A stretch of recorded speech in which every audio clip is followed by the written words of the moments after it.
لو تناهيتم إلى سر الحياة وصنعتم كائنا حيا نرى. لوگ باپ کے باغی ہو جاتے ہیں نا، اولاد باپ کی کڑوی کسیلی برداشت نہیں کرتے، تو نتیجہ کیا نکلتا ہے؟ باپ سے ریلیشن ختم.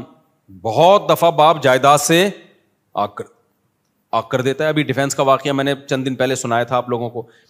ڈیفینس میں واقعہ ہوا کہ ابا جو ہیں وہ بچے کو بلا رہے ہیں امریکہ سے، ابے میں بیمار ہوں خدمت کے لیے آ جا. اب بچے کو دلچسپی نہیں ہے، وہ پریشان کہ یار میں نے کھلایا پلایا، میں نے ان کی پڑھائی پہ اتنا خرچ کیا، اتنا سب کچھ کرنے کے بعد اب میرے بڑھاپے میں تنہا میں دیواریں دیکھ رہا ہوں.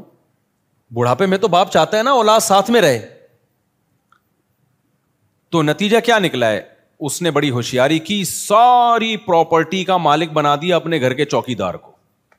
وہ بیچارہ پٹھان سیدھا سادہ سا چوکیدار، وہ خدمت کر رہا تھا اس کی، اس نے ساتھ نہیں چھوڑا بغیر کسی لالچ کی خدمت کی کہ یار ایک بوڑھا آدمی ہے میرا سیٹ ہی ہے نا. اولاد بے وفا نکلتی ہے اگر شہوت پرست ہوگی، دین نہیں ہوگا.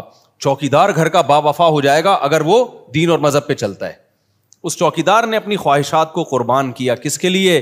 اللہ کے لیے. یار میرا سیٹ ہے، اس کا نمک کھاتا ہوں میں، بیمار ہو گیا اس کی خدمت کرتا ہوں. اس پہ اتنا محبت آئی، پیار آیا، پورا بنگلہ اور جتنی کروڑوں کی پراپرٹی تھی ساری کا مالک چوکیدار کو بنا دیا. اب جب ڈیتھ ہوئی ہے تو وہ سارے آ گئے، جیسے کوے نہیں آتے یا گدھ آتے ہیں مردہ کھانے کے لیے، تو وہ بیٹے بیٹیاں سارے امریکہ سے اور ادھر مختلف ملکوں سے آ گئے، جو بھی 2-4 بچے تھے ان کے. تو پتہ چلا کہ وہ تو ساری پراپرٹی گئی. تو شور مچا رہے ہیں یہ کیا کر دیا، ہمارے باپ نے گالیاں دے رہے ہیں. مجھے جب اطلاع ملی نا، میں نے کہا خاندانی باپ کیا ہے، میں نے کہا بہترین کیا کام. مجھے بڑا مزہ آتا ہے ایسے لوگوں کے ساتھ. لوگ کہتے ہیں نہیں ایکچولی ایسا نہیں ہونا چاہیے، وہ غلط تھے تو تم تو غلط نہ کرو. نہیں بھائی، ایسا کچھ بھی نہیں ہے. جو انسان کا بچہ بن کے زندگی گزارے اس کے ساتھ اچھا سلوک. جو انسان کا بچہ نہیں بنے نا، جو بندہ ٹھیک نہ ہو، اس کو بولو بھائی پھر جاؤ. لوگ مجھے آ کے بتا رہے ہوتے ہیں ہمارا بیٹا نافرمان، اتنا کھلایا پلایا، بیٹا یہ کر رہا ہے، بیٹا وہ کر رہا ہے، سنتا نہیں ہے. تو میں کہتا ہوں اس کو گھر سے آؤٹ. ایک حد تک اصلاح کی کوشش کرو، نہیں ہوتی آؤٹ کرو گھر سے. کہہ رہے نہیں وہ، میں کہا بھائی ایسا نہیں ہوتا. کبھی بھی یاد رکھو زندگی گزارنے کا طریقہ ہے کسی کو اپنی مجبوری نہ بناؤ. جب آپ مجبوری بنا لیتے ہو نا کسی کو، آپ کے ہاتھ بند جاتے ہیں، آپ کے ہاتھ بن جاتے ہیں. اور جتنا آپ اپنے آپ کو دوسروں کے سامنے مجبور بناؤ گے، اس زمانے میں اگلا اتنا ہی آپ کو نوچ نوچ کے کھانا شروع کر دے گا، نوچ نوچ کے کھانا شروع کر دے گا. تو یہ ہم صرف فقیر کس کے ہیں؟ اللہ کے. محتاج کس کے ہیں؟ اللہ کے. بس اللہ کے سامنے گڑ گڑاؤ، اللہ کے سامنے ناک رگڑو، اللہ کے سامنے بولو میں محتاج ہوں، میں بھکاری ہوں تیرے در کا. باقی ہر ایک کے سامنے میرے بھائی سر اٹھا کے جینا سیکھ. اور دیکھو مرد کی اللہ نے یہ فطرت رکھی ہے کہ اپنے ماتحتوں کے، آپ کے ماتحت اچھا سلوک کرے نا، آپ 20 گنا بڑھا کے اچھا سلوک کرو ان کے ساتھ. ہمارے حضرت مفتی رشید احمد صاحب رحمہ اللہ تعالیٰ کی طبیعت میں بے انتہا استغنا تھا، بہت استغنا. استغنا سمجھتے ہیں؟ یعنی وہ اپنے آپ کو کسی کا محتاج نہیں بناتے تھے کبھی بھی. لیکن ہم نے دیکھا کہ ہمارے حضرت کی کوئی ذرا سی خدمت کر لینا، حضرت کو پتا چلتا تھا نا یہ دل سے خدمت نہیں کرنا چاہتا، حضرت کبھی بھی خدمت نہیں لیتے تھے اس سے. حضرت فرماتے تھے میرے محسنین صرف میرے ماں باپ ہیں اور میرے استاذ، اس کے علاوہ میں کسی کا احسان نہیں لیتا. ایسا سر اٹھا کے جیے ہمیشہ. لیکن ہم دیکھتے تھے اگر حضرت کی کوئی ذرا سی خدمت کر دے، بہت معمولی سی، اتنی دعائیں دیتے تھے، اتنی دعائیں، ہمیں شرمندگی ہوتی تھی ہم نے کون سا تیر مار لیا بھائی، یعنی کیا کر لیا ہم نے، اتنی دعائیں، اتنا خوش اتنا خوش. یہ عزت دار لوگوں کی علامت ہوتی ہے کہ وہ کسی کے محتاج نہیں ہوتے. لیکن کوئی ان پر تھوڑا سا احسان کرے تو رپلائی میں وہ تھوڑا نہیں، وہ بہت زیادہ. کیونکہ احسان کے بدلے میں اگر آپ احسان نہیں کرتے تو اس کو استغنا نہیں کہتے، اس کو تکبر کہتے ہیں. استغنا الگ چیز ہے. دیکھو کچھ لوگ کیا ہوتے ہیں، کسی نے آپ کی خدمت کر دی ہے تو کون سا تیر مار دیا اس نے، ہمیں کسی کی خدمت کی ضرورت نہیں ہے. دیکھنے میں تو لگے گا آپ بہت اونچے ہیں، لیکن یہ اونچے نہیں، آپ کا کھوپڑی کیا ہو گئی ہے، آؤٹ. آپ میں تکبر ہے.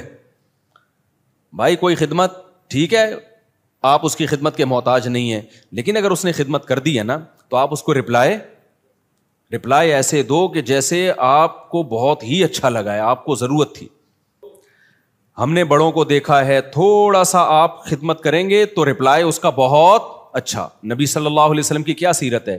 حضرت ابو بکر نے نبی کا ساتھ دیا نا تو کوئی نبی پہ احسان کیا کیا؟ بولو نا کیا ہو گیا بھائی؟ حضرت ابو بکر نے جب نبی صلی اللہ علیہ وسلم کو لوگوں نے مکہ سے نکالا تو کس نے ساتھ دیا؟ ابو بکر نے. غار میں کون ساتھ تھا؟ ابو بکر. حالانکہ اصل میں یہ نبی کا احسان تھا حضرت ابو بکر پہ. بھائی اس خدمت کی وجہ سے نبی کی تو اللہ نے ویسے ہی مدد کرنی تھی, یہ تو نبی نے ابو بکر کو اپنی خدمت کا موقع دے دیا رضی اللہ عنہ کو, تو یہ نبی کا کس پر احسان ہے؟ ابے بھائی کوئی اتنے پیغمبر کسی کو اپنی خدمت کرنے دے دیں تو یہ تو پیغمبر کا ان پر احسان ہے, جس سے انسان کو عقیدت محبت ہوتی ہے. انسان کہتا ہے نا مجھے آپ تھوڑی سی خدمت کرنے دے دیں, آپ کا مجھ پر بہت بڑا احسان ہوگا, کہتے ہیں نا لوگ, اور باقی سمجھتے بھی ہیں کہ بھائی اس کو ہماری خدمت کی کیا ضرورت ہے. تو قرآن میں اللہ نے فرمایا بھی کہ اگر تم نبی کی مدد نہیں کرو گے اللہ تو اپنے نبی کی مدد کرے گا, آخری نبی ہے, آپ کا دین تو غالب ہو کے رہے گا.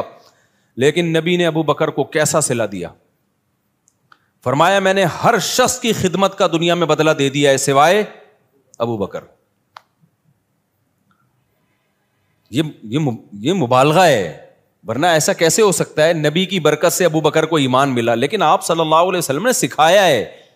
پھر فرمایا لو کنت متخذا خلیلا لاتخذت ابا بکر خلیلا, اگر میں کسی کو جگری دوست بناتا تو ابو بکر کو بناتا.